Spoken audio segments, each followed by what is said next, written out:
네, 국민의당의 문준영 의혹 제복 조작 사건으로 휘청거리고 있지만 안철수 전 대표의 침묵은 여전히 이어지고 있습니다. 안 전 대표는 당의 대면 조사도 거부한 것으로 알려졌는데요. 국회 취재기자 연결하겠습니다. 팽재용 기자. 네, 원내제 3당인 국민의당이 위기를 맞으면서 지난 대선 후보였던 안철수 전 대표의 입장에 관심이 쏠리고 있습니다. 하지만 안 전 대표는 현재 여전히 아무런 입장을 내놓지 않고 있습니다. 여기에 안 전 대표는 국민의당 진상조사단의 대면 조사 요청도 거부한 것으로 알려졌습니다. 진상조사단 핵심 관계자는 안 전 대표가 만나서 이야기하고 싶어하지 않은 것으로 안다면서 전화로 계속하고 싶다는 이야기를 했다고 한다고 말했습니다. 이 관계자는 김관영 조사단장이 안 전 대표에게 전화해 대면 조사를 요청했지만 안 전 대표가 고사해 일단 간단히 전화 조사를 한 것이라고 설명했습니다. 다만 안 전 대표는 오늘 오후에 대면 조사에 응할 것으로 알려졌는데요.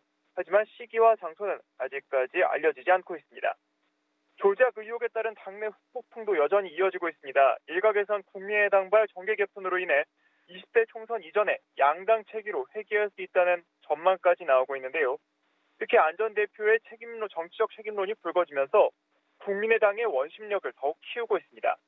하지만 정계 개편 시나리오는 아직 구체화된 내용이 없어 실현 가능성은 미지수입니다.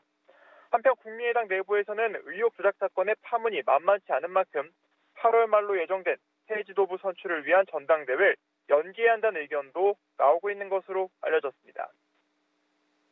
네, 자유한국당은 내일 전당대회를 열고 새 지도부를 선출하죠.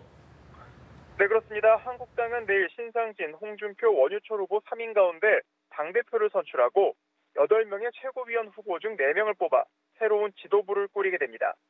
직전 대통령의 대선 후보로 뛴 홍 후보가 높은 인지도를 쌓은 가운데 원 후보는 19대 국회 말미에 원내대표를 지내며 이름을 알렸고 신 후보는 나머지 두 사람보다 상대적으로 인지도가 낮지만 인물 교체론을 펴고 있습니다.